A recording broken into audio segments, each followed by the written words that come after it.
मोदी को बाहर करने का कोई मतलब ही नहीं है। उनको बस मतलब ये है कि मुझे सत्ता मिलनी चाहिए और मैं सत्ता को जैसे चाहूँ वैसे चलाऊं। गठबंधन सब जानता है कि चोर चोर मौसेरे भाई हैं, इनको लूटने के लिए बुला रहे हैं। भगवान को भी कह रहे हैं ये हमारे हैं। सर भगवान तो सबका है। भगवान को जिसने अपना माना है तो भगवान तो उसी को अपना मानेंगे ना।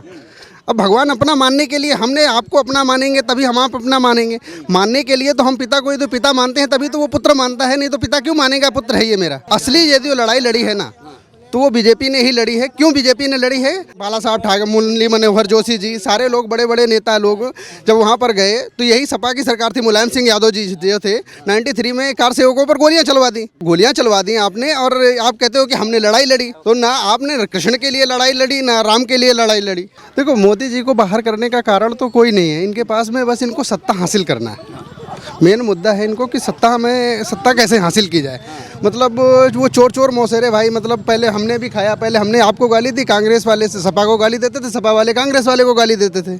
अब इनके पास में कोई मुद्दा नहीं बचा, बोला सोचा कि चलो यार एक जगह इकट्ठा होते हैं और एक यानी कि ये वो हाल है जैसे भेड़िया शेर का शिकार करना चाहता है। भगवान को भी कह रहे हैं ये हमारे हैं। सर भगवान तो सबका है। भगवान को जिसने अपना माना है तो भगवान तो उसी को अपना मानेंगे ना। अब भगवान अपना मानने के लिए हमने आपको अपना मानेंगे, तभी हम आप अपना मानेंगे। मानने के लिए तो हम पिता को, यदि पिता मानते हैं तभी तो वो पुत्र मानता है, नहीं तो पिता क्यों मानेगा पुत्र है ये मेरा। जब हम भगवान से अपना प्रेम रखेंगे, भगवान से प्रेम करेंगे कि भगवान मेरा है, तभी तो मेरे को भगवान मानेगा कि ये भी पुत्र मेरा है। असली यदि वो लड़ाई लड़ी है ना तो वो बीजेपी ने ही लड़ी है। क्यों बीजेपी ने लड़ी है? बाला साहब ठाकरे, मुरली मनोहर जोशी जी, सारे लोग, बड़े बड़े नेता लोग जब वहाँ पर गए तो यही सपा की सरकार थी। मुलायम सिंह यादव जी जो थे 93 में कार सेवकों पर गोलियां चलवा दी आपने। और आप कहते हो कि हमने लड़ाई लड़ी, तो ना आपने कृष्ण के लिए लड़ाई लड़ी ना राम के लिए लड़ाई लड़ी। अभी भी ईदगाह पे बोलते हैं कि वहाँ पर भगवान श्री कृष्ण की मूर्तियाँ हैं। बोलते हैं कि यदि मानवता है, हम भाईचारा है, यानी मुस्लिम हमारे देश में आए। लेकिन मुस्लिम आए कहाँ से? गंगा जमुनी तहजीब बोलते हैं, लेकिन ये आया कहाँ से भाई? मुसलमान हमारे देश में जब आए तो उन्होंने आकर के हमारे देश को लूटा, सोमनाथ मंदिर लूटा, यहाँ पर दिल्ली में लूटा। ऐसा कोई जगह ही नहीं जहाँ पे उन्होंने नहीं लूटा। सिर्फ उन मुसलमानों का एक यही अस्तित्व था कि आकर के बस सिर्फ लूटो, वो लूटने के लिए आए। देखो अंग्रेज भी आए हमारे देश में सिर्फ लूटने के लिए आए। हमारा देश सोने की चिड़िया था, हमारा देश में कभी किसी के यहाँ पे कोई ताला नहीं पड़ता था। सब जब से इन्होंने लूटना शुरू किया, लोगों ने ताला डालना शुरू कर दिया। यदि ये लूटते ही नहीं, बाहर से आ करके विदेशी आक्रांता आते गए, लूटते गए। सर मंदिर की खुदाई करके ये तो हम कह रहे हैं कि ये आदमी कहता है कि सबूत क्या है? सबूत मांगते हैं कि सबूत, राम मंदिर में सबूत क्या था। अभी बोलते हैं कि बाबरी इस पे सबूत क्या है जो आपका काशी में विश्वनाथ में चल रहा है, ज्ञानव्यापी मस्जिद में। तो कहते हैं सबूत क्या है? सबूत क्या है? आदमी का डीएनए टेस्ट किया जाता है, पता चल जाता है कि इसके पिता ये हैं। ठीक है, जब डीएनए टेस्ट किया जाता है, पता चल सकता है कि इसके पिता ये हैं, तो आगे जाकर के सर्वे कर करके क्यों नहीं पता किया जा सकता कि इसका असली मालिक या असली वारिस है कौन? ये सर सरकारों का काम होता है, सरकारों को इस काम पे करना भी चाहिए। क्योंकि यदि जिसका मतलब असली जो चीज़ जो इसका वारिस है, जिसका वो उसमें हक है, उसको मिलना चाहिए। ये कहते हैं कि हमारे देश में आकर के इन्होंने लाल किला बनवाया, कुतुब मीनार बनवाया, ये बनवाया, तो हमारे देश में पहले से नहीं तो फिर हमारे देश में करने क्या आए थे? जब तुम्हारे पास इतनी अच्छी टेक्नोलॉजी थी, तुम्हारे पास इतने अच्छे AI स्ट्रक्चर्स थे, तुमने जाकर के दुबई में उस समय क्यों नहीं बन गई? एक समय ये था कि जब राम सेतु को भी जो है ये तोड़ करके और उसमें जहाज इधर उधर करने की बात कर रहे थे, राम सेतु को तोड़ने की बात हो रही थी कि जो वहाँ अंदर जो बीच में रॉक्स है उसको तोड़ेंगे और यहाँ से जो है रास्ता बनाएंगे, समुद्री मार्ग बना रहे थे। लेकिन तब सनातनियों ने बोला था कि नहीं, ये सामान्य जो है रॉक्स नहीं है, ये चट्टान नहीं है, ये भगवान राम का बनाया हुआ राम सेतु है।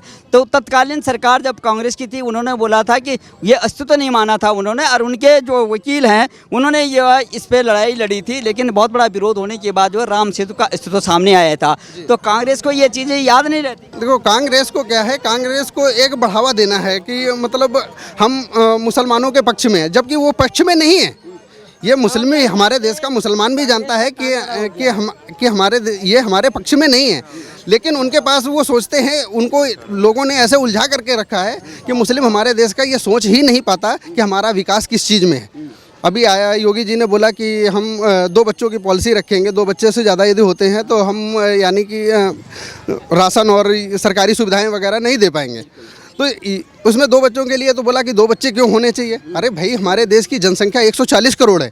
अरे हमें अब बोलते हैं कि रोज़गार नहीं मिलता। अभी 140 करोड़ लोगों को रोज़गार देना मतलब है तो सरकारी नौकरी ही, लिमिट ही है ना सरकार की। प्राइवेट में बोलेगा, यदि वो बोलता है कि मोदी जी बोल देते हैं कि कोई नहीं पकौड़े तलेगा, तो बोलते पकौड़े तलने से कौन सा पैसा आता है। अरे पकौड़े तलने से तुम्हारा मुंबई में अभी जब कांग्रेस की सरकार थी उसके पास में 193 करोड़ रुपए कैश निकलता है। छोटा रोजगार है, पकौड़े तलने से ब्लैक मनी निकल आती है 193 करोड़। इस तरह से तंज कसा जाता है। रोजगार जो है केवल सरकारी नौकरी का नहीं होता है, छोटा छोटा काम करने से भी रोजगार बनता है।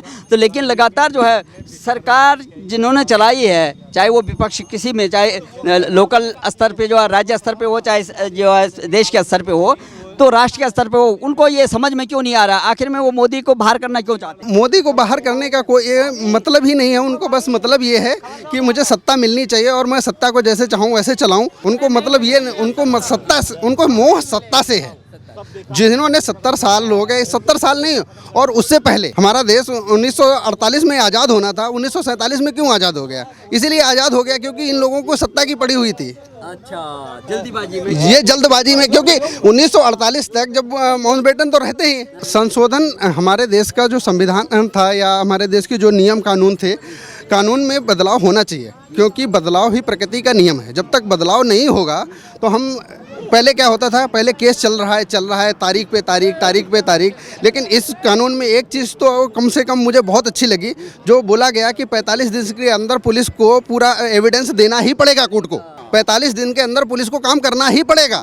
6 महीने के अंदर कोर्ट को सजा देनी ही पड़ेगी। लटका नहीं सकते हैं आप। लेकिन हाँ, यदि किसी के साथ अपराध हुआ है तो बेचारा वो सालों 10 साल, 20 साल, 50 साल, 500 साल इंतजार क्यों करेगा? अरे वो तो मर के चला गया, उसके बच्चे कोर्ट पे केस लड़ रहे हैं। लेकिन अब लगातार जो जिस तरह से चल रहा है कि अब ये राम मंदिर का जो मसला है, क्या आप भी जा रहे हैं अयोध्या 22 तारीख? तो भगवान ने चाहा, प्रभु ने बुलाया होगा तो पक्का ही जाएंगे। बिल्कुल जाएंगे। 2024 में क्या गठबंधन का चलेगा या मोदी जी आ रहे हैं? नहीं, बिल्कुल मोदी जी आ रहे हैं, उसमें किसी का चलेगा ही नहीं। गठबंधन सब जानता है कि चोर मौसेरे भाई हैं, इनको लूटने के लिए बुला रहे हैं। 70 साल से कांग्रेस थी, 70 साल मतलब 50 साल मान लो, जितना भी था, इतने टाइम से कांग्रेस थी जब जॉब नहीं थी। फिर भी इस टाइम पे 9 सालों में काफ़ी सुधार हुआ है धीरे धीरे। ये बताओ बेरोजगार कौन है आज की डेट में? जिसके पास स्किल्स नहीं है वो बेरोजगार है। एक गठबंधन कुछ नहीं है, वो जनता तय करती है किसको वोट देना है बस। 2024 में किसको आप प्रधानमंत्री देखना चाहते हैं? मोदी को। आप किसको देखना चाहेंगे? मोदी को।